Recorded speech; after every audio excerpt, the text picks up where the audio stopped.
This program is a presentation of UCTV for educational and non-commercial use only.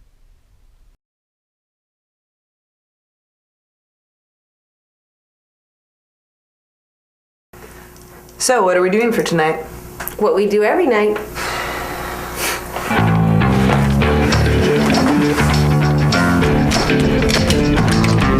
Service. When am I gonna get your story? Hey, Keen. What's your TRT? For TRT, it's gonna be like 2:30. When it's done. I need your story soon. Yeah, we had some problems over at Mavericks. Yeah, we lost all the gear. 2:30. 2:45.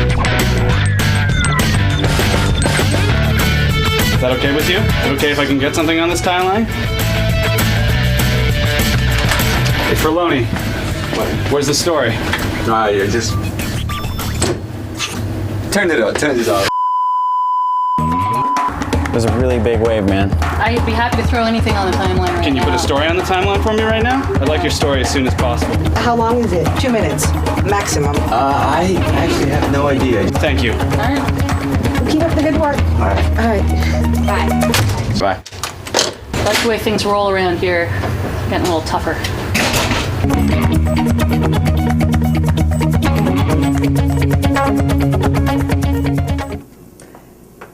Where's Patrick?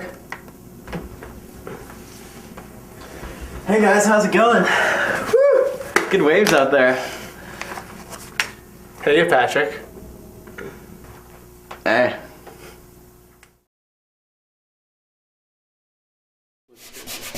Alex Martins was a pro surfer when he lived in Brazil. Now he runs his own surfboard repair business and can close up to ride big waves at Mavericks Beach in Half Moon Bay.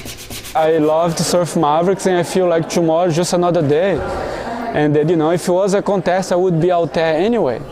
Martins was called off the alternate list to compete in the Mavericks Surf Contest, one of the world's most extreme and dangerous surfing competitions. He competed in 2006 but never made it past the first round.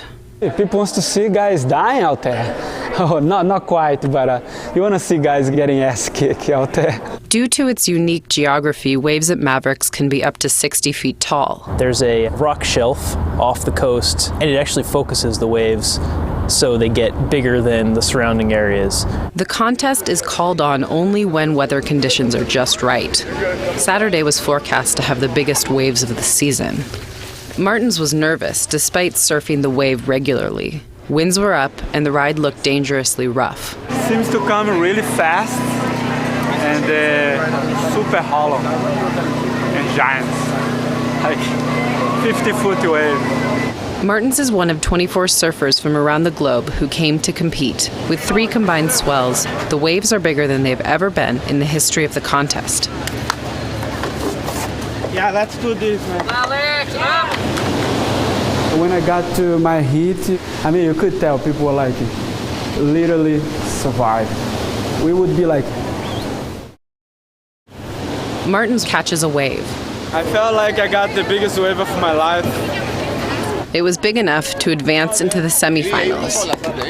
I'm really excited, but at the same time, I'm scared that I have to go out again. It's so big out there. Martins didn't move on to the finals, but for him, the challenge of the ride was its own reward.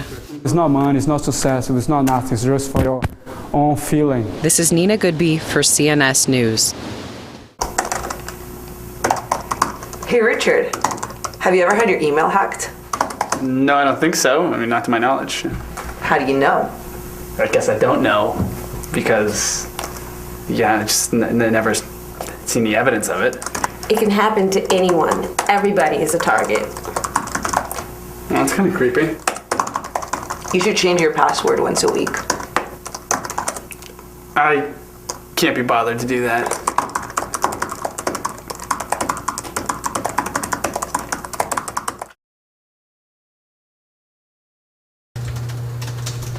Last month, Tibetan activist Tenzin Selden learned that someone was spying on her through her Google email account. The warning came from a Google vice president. Someone in China had logged into my account, and this had been done routinely for over months. Google's head of security personally came to get Selden's laptop. Then the company dropped a bombshell. Cyber attacks like the one on Selden were so serious that Google may pull out of China. Google is a company, one of their key products and service, under threat. Then it is also a security issue. Imagine if one side has ability of, let's say, disrupt the U.S. bank system for a week. And that would be a national disaster. But how do hackers get inside in the first place? Hacker and security expert Jacob Applebaum says it's just a matter of money. All software has glitches, and glitches big enough to let hackers in, called exploits, are bought and sold on an international black market. Where you can buy exploits that will break into computers running the software. So you visit a website, and now your computer has been completely taken control of in every aspect. At which point, when you log into Gmail, that's it. Game over. They see how you logged into Gmail, and they can log in just like you. They can even log in from your computer if they'd like. While the Gmail attacks threw a national spotlight on cyber espionage, Selden says Tibetan dissidents have dealt with hackers for years. Actually, there's a saying that if Tibetans are not being spied on by the Chinese government, that we probably aren't doing the best we can for the freedom struggle. And I'm grateful that, in a way, I'm grateful that they are spying on me, because it tells me that I'm doing my part as an activist. This is Shannon Service for CNS News. Gung hei fat choi. What does that mean? That means Happy New Year in Chinese. And it's the year of the tiger, which is awesome. I love visiting Chinatown. There's always so much action going on. It always surprises me how much produce you could get for so cheap. I know, and it's delicious. It really is cheap. I just don't understand. I feel like I'm stealing. Shouldn't steal, Patrick. It's crowded, loud, and there's no AC. But shoppers still flock here day in and day out. What brings them to Oakland's Chinatown? There are more choices here, and you can find it's fresher and cheaper. It's much cheaper, actually. I think the mango is 55 cents and the avocado is 69 cents. But why? John Leung has owned a store here for more than 40 years, so we asked him. Keep working 7 days a week. And then working hard, that's it. Well, that's not totally it. The savings actually start at Oakland's wholesale produce market. Here, John wrangles with vendors for the best bargain. They kind of have the upper hand sometimes. Vu Hun works for his parents' small wholesale business. Let's say someone offered them the same product but at a lower price, we kind of have to match it. If not, we just bring the stuff back here. Where the produce will sit, get riper, and lose value, making it cheaper for Chinatown shopkeepers. Ready-to-eat produce is also particularly appealing to shoppers used to buying fresh ingredients for each meal. I remember when I was little, my mom goes to the store every day. Like you get fresh food every day. They come every day, something like that. They buy a little bit. This allows store owners to buy in the morning only what will be sold that day, a way of avoiding debt. I don't pay credit. Every time I pay cash over there. Why? Because they're cheaper. See, you pay the money to them right away, they give you cheaper price. By buying just enough on a daily basis, store owners also reduce the amount of surplus food they throw out. Those savings are passed along to their customers. The produce we bought cost about $11, and it's enough to feed 20 people, so that's a lot. Enough to keep shoppers coming back. For CNS News, this is Alyssa Figueroa. So guys, would you ever consider getting married with 19 other couples at the same time? No. No. When I get married, I'm going to get married on a tropical island on a heap of mangoes. That sounds amazing and ridiculous. But when I get married, I want my family to be there. I don't want a bunch of strangers. That's weird. Well, if it's like just such a big party, then you might as well just celebrate with everybody else, right? I've been married twice. Ooh. And what was different the second time? I found a better man. Ooh, snap.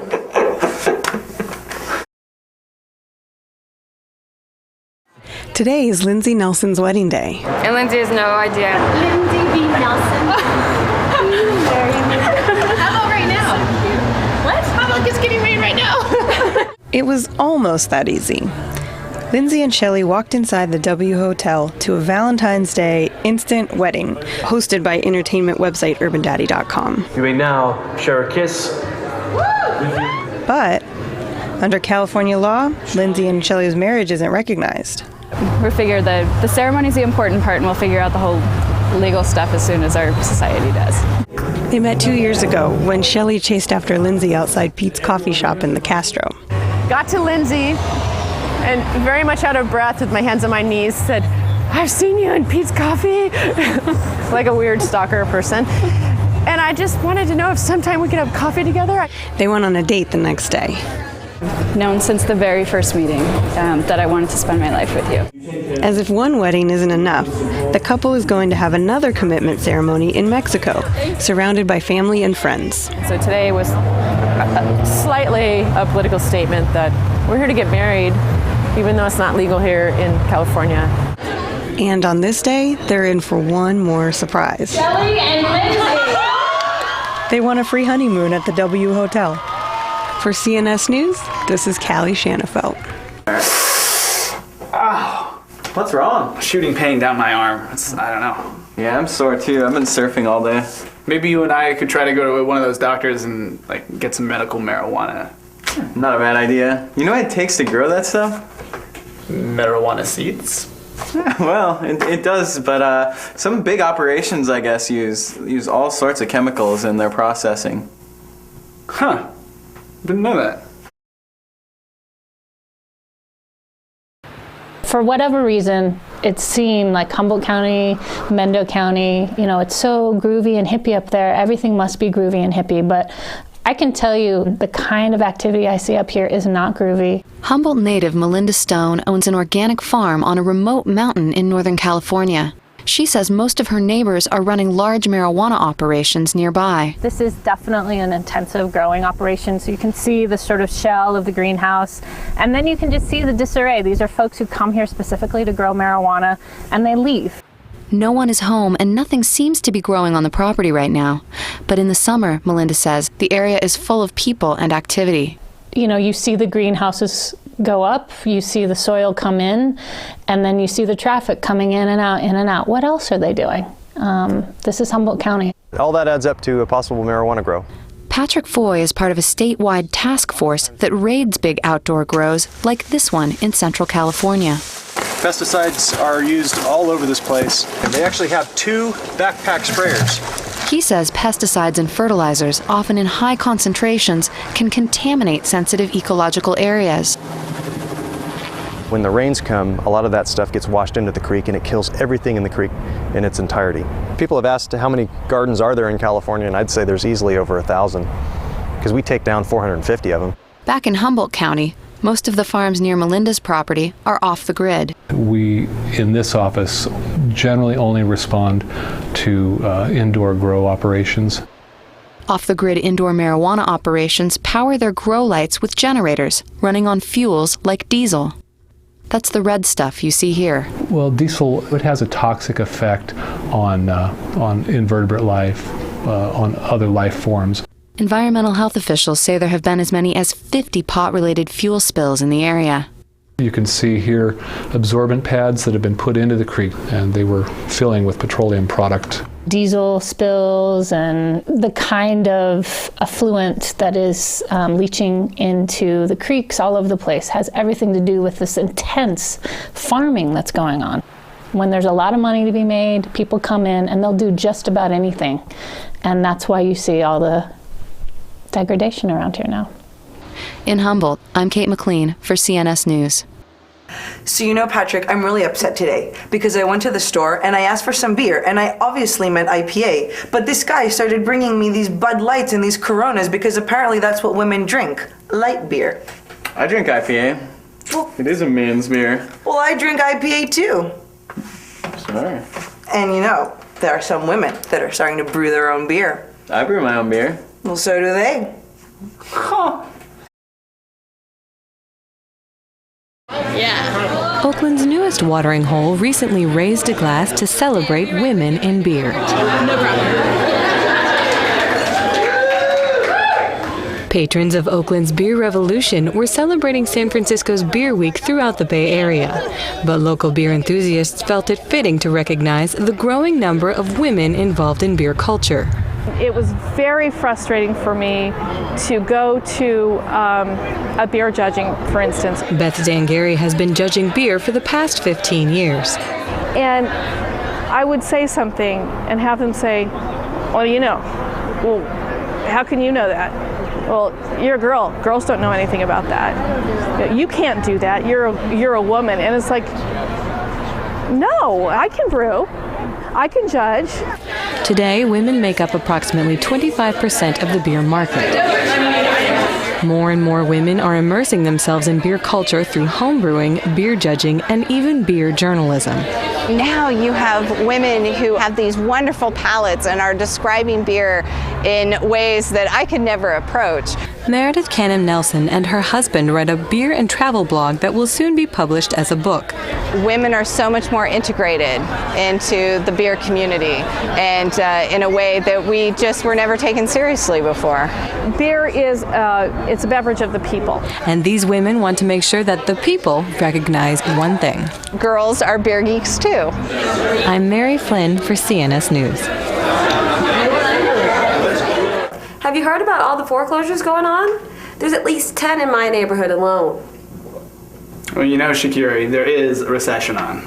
I know there's a recession, but the government's supposed to be having all these type of programs to help people stay in their homes. There should be some of those programs. I was wrong to ridicule you the way I just did. I apologize. Apology accepted. Aww.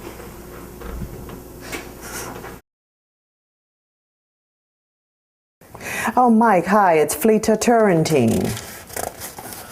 Okay, I'll be better if you guys could get my modification done. I'm pretty stressed out. Fleeta Turrentine missed 4 mortgage payments last year after her salary was cut. But in June, her lender lowered her payments. I said, great. So I sent them the money. Turrentine was enrolled in a government loan modification program.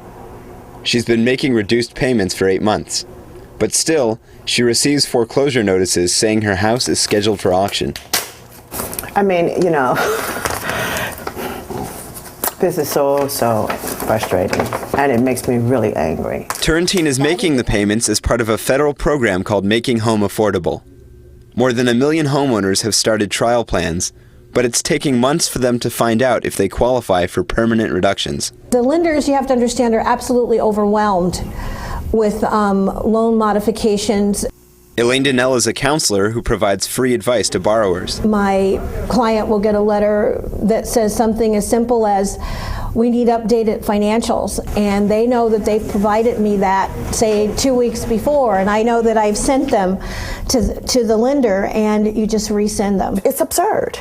It's just absolutely absurd and not fair. The federal program is voluntary, so it's up to banks whether they'll participate. And experts say getting them on board isn't easy. When you ask a bank to take less than they've loaned, you are asking a bank to do something that really isn't in its DNA. For Turrentine, the wait continues and the next auction date looms. If she keeps paying, the lender must cancel the sale. But without a modification, she may eventually lose the house anyway.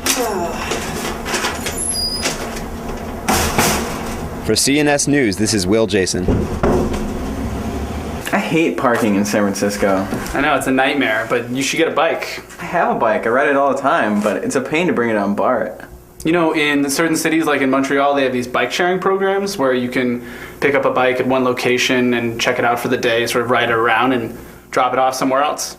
Sounds cool. They should get one in San Francisco. They should.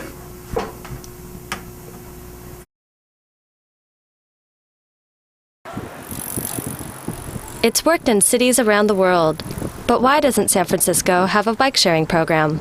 As soon as possible is the timeline. I mean, we've been talking about this for a while, and I think that we were under the bicycle injunction for 3 years, and so we're all very frustrated not to be able to make improvements to bicycling in San Francisco directly. Since June of 2006, the city has actually been barred by a lawsuit from building any more bike lanes or even installing bike racks on sidewalks. We believe that the city will prevail in this lawsuit and will finally be able to go ahead and install the additional 34 miles of bike lanes that the city has identified as priorities back in 2006. As part of San Francisco's master bike plan, bike-sharing programs were halted by the injunction. The program would allow people to use city bikes for a small fee. A customer can come up, they swipe their pass card, they pull their bike out, and they're on their way. It's that easy. But is San Francisco really ready to put an additional 2,700 bikes on the street? There do need to be more bike lanes in San Francisco so that people can get around town a lot more easily. The streets are pretty bad in terms of the quality of the pavement, but I think that people can and will continue to ride bikes despite that. It's still a pretty great city for cycling. It's still pretty well set up as far as bike lanes. I think people are generally very aware of cyclists. And I think the key is that bicycling in San Francisco has increased more than 50% in the last 3 years, even while we're under the bike injunction. So bike sharing could just be one more thing, like new lanes and new bike racks and other innovative treatments to make San Francisco really the best bicycling city in North America. This is Heather Duthie for CNS News. Shakira, I heard about this amazing investment opportunity in the city. There's this houses for sale that are just really cheap. Wow, that sounds great. You should try it. Well, there's some problems.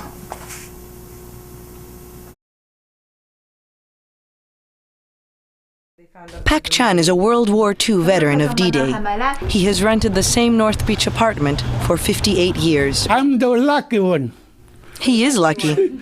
Rent control means that he and the other elderly tenants at Jasper Place pay a fraction of market price. But now their luck is running out. 佢買咗之後咧，冇幾久就貼佢3兩個月出賣，使哋想管我哋走，就賣多啲人啊嘛。The reason? Although San Francisco rental laws protect tenants' rights, a state law known as the Ellis Act allows landlords to say they're going out of business and evict their tenants, even 48-year residents like Chewing Ganji. 我好驚，我仔好驚，媽咪啊，我哋點樣啊，媽咪？我話你唔好驚，我有阿媽咪喺度咁。 At the time her son was unemployed, and when the eviction notice arrived, he committed suicide. 傾偈翻嚟好驚，又唔食又唔飯翻嚟，佢翻嚟面喺度，佢嗰晚黑就自殺咯，佢吊頸啊。 The youngest tenant is 62-year-old Wen Pak Te. 仲有啲社會正義人士話陪埋我哋一邊瞓覺，睇下到底呢個社會有冇。 The people that are living there have benefited from rent control for however many decades they have been there, okay? There never was a guarantee that it would go on forever. The Chinese immigrant landlords don't deny they have one motive in mind. They bought it for one purpose, to make money. And it may be legal, but attorneys at the Tenderloin Housing Clinic say the Ellis Act is being abused by real estate speculators. I mean, there's some point where morality and investments should play a role, and people shouldn't just make money off of the skin of old people. It will be up to a judge to decide whether to follow the letter or spirit of the law. For CNS News, I'm Phoebe Fronista. Can we take a break now? I want to have a cigarette. Let's wait a few minutes. There's another story coming up. What are you doing? It's cool, don't worry. It's not smoke. Not smoke? You're puffing on a cigarette. Well, not exactly. You'll see.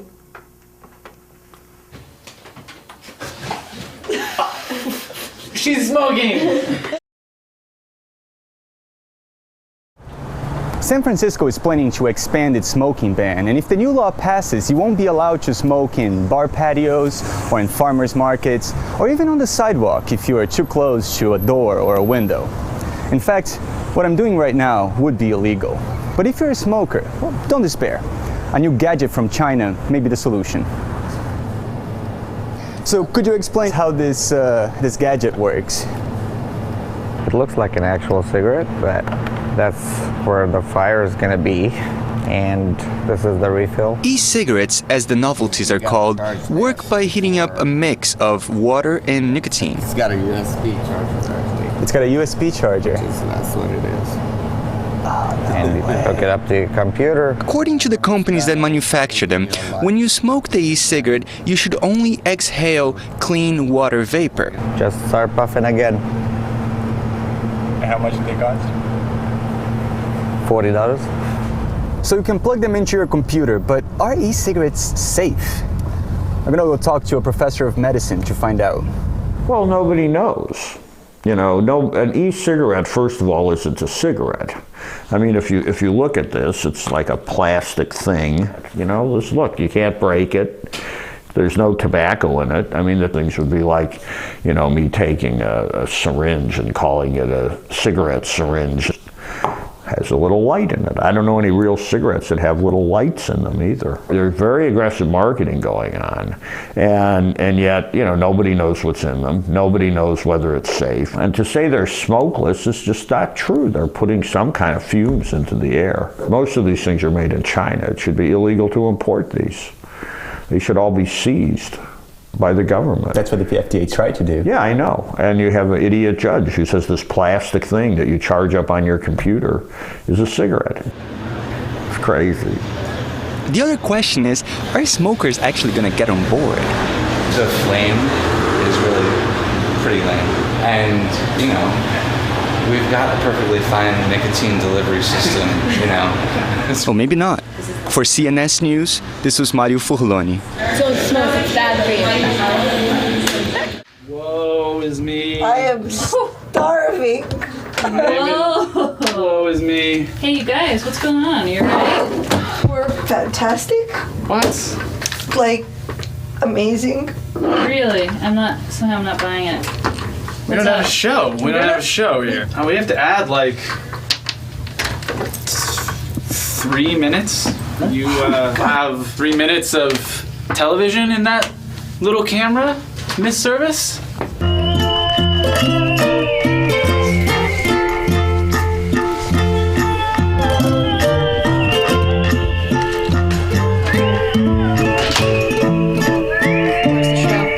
It's coming. It's coming. Right in there. It's like in here. Where's the finished show? In there. the finished show. Well, that's tomorrow. Come on, you're breathing down our necks. You wanted our pieces. We gave you our pieces. You have our pieces. Where's our show? Oh, man. We can fix that. You can tell that I am not actually checking my email. I look cute. I look cute. So you know, Patrick, I'm really upset today because I went. Here, how do you? Good? What do you think? Are you getting I think I tired? have a chin. My chin is kind of double. You do have a chin. No, but here it looks like I have a double chin. Right. Can we do something about that? Sort of ride it around and drop it off somewhere else. Sounds cool. They should get one in San Francisco. No, they In don't. Athens, but they we should. run over bicyclists, so The don't dialogue bring your doesn't bike. make sense. They should. They should get one in San Francisco. No, they don't, but they should. Oh my gosh. Have you seen any movies lately? That's one way they filled up the time last year. That Sweater did a film review. Can't be bothered to do that. Really? Talk about double chins. Look at those. Look at that. Wow. Center. And then you want to see what happens when we Normalize do some it. video effects? Yeah. Oh, we don't have time to look through more footage. So we're just gonna run it at the end. Until it runs out. Yeah. Until we go to 28:30. Where's Patrick? Where's Patrick? Where is Patrick?